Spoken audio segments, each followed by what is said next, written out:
तो भगवान श्री शंकर जी ने भगवान श्री कृष्ण को बधाई में क्या दिया? बांसुरी।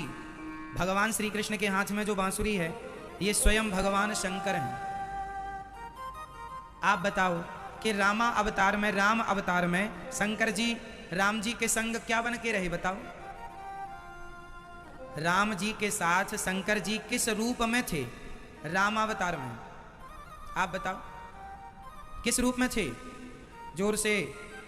हनुमान जी। राम जी के संग हनुमान जी बन के रहे शंकर जी। शंकर जी ही हनुमान जी हैं। और द्वापर में कृष्ण के संग शंकर जी किस रूप में है? बांसुरी। वंशस्तु भगवान रुद्र। बांसुरी स्वयं भगवान शिव का रूप है। इसलिए भगवान श्री कृष्ण ये जो बांसुरी है ना सदा लिए रहते हैं, क्योंकि भगवान शिव जी से अत्यधिक प्यार करते हैं। और शंकर जी का तोहफा है बांसुरी। और केवल तोहफा नहीं, भगवान शंकर स्वयं बांसुरी बनकर गोविंद के कर कमलों में पहुंच गए, हाथों में आ गए, इसलिए बांसुरी के रूप में। इसलिए बांसुरी शंकर जी का अवतार है। भगवान बांसुरी से अत्यधिक प्यार करते हैं, जैसे हनुमान जी से करते हैं ऐसे ही बांसुरी।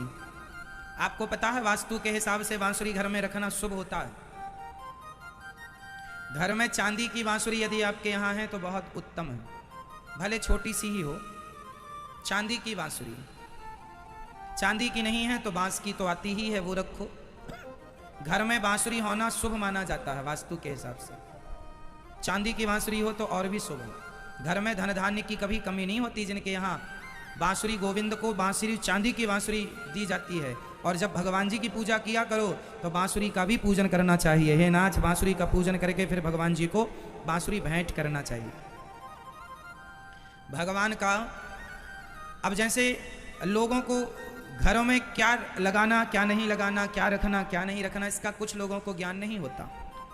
जैसे हमने कुछ लोगों के घरों में देखा कि लोग अपने द्वार पर लक्ष्मी जी को बिठा देते हैं।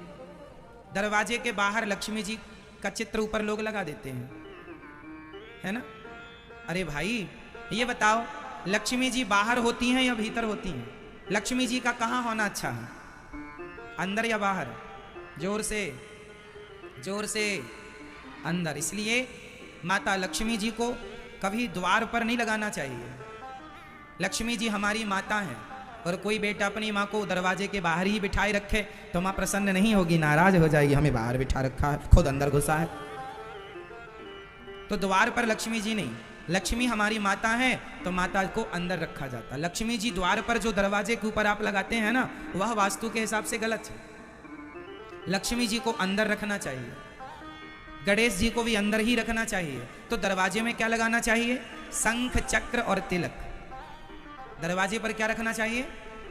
तांबे के कॉपर में शंख, चक्र, तिलक बनवा लो। जैसे ये देखो, ये देखो सामने रखा हुआ, ये शंख है, ये चक्र है और बीच में तिलक, मतलब भगवान श्रीमन नारायण के चरण ही तिलक होते हैं। कल हमने कहा था आपसे। तो अपने द्वार पर क्या लगाना चाहिए? शंख। शंख कब होता है? जब विजय होती है तब शंख बजता है। तो शंख विजय का सूचक है। चक्र का मतलब है, जैसे चक्र सुदर्शन चक्र ने सारे दुष्टों का सिर काट करके और सारे दुष्टों का दमन किया, उसी तरह चक्र आपके घर में आने वाली नेगेटिविटी, नकारात्मकता को चक्र काटता रहेगा। इसलिए चक्र और जो शंख चक्र लगाते हो आप घर पर, पहले उसकी पूजा करनी चाहिए। अपने ठाकुर जी को स्पर्श कराओ, हे प्रभु आप इस रूप में आए हैं, फिर उनको द्वार पर लगाओ। और रोज द्वार पर जाकर शंख, चक्र, तिलक की आरती करनी चाहिए। जैसे आप भगवान जी का पूजन करते हैं ना, तो फिर जाके वो ठाकुर जी की आरती उतारने के बाद घर के उस स्थान पर भी जाके आरती उतारना चाहिए कि शंख, चक्र, तिलक के रूप में ठाकुर जी ही हमारे द्वार पर विराजमान है हमारी रक्षा के लिए, है ना? राम द्वारे तुम रखवारे, राम द्वारे तुम रखवारे। तो शंख, चक्र और तिलक ये वैष्णवों के घर में होना चाहिए। और दरवाजे के ऊपर एक चौपाई लिखवा लिया करो। कौन सी? मंगल भवन अमंगल हारी, द्रवं सुदशरथ अजीर बिहारी।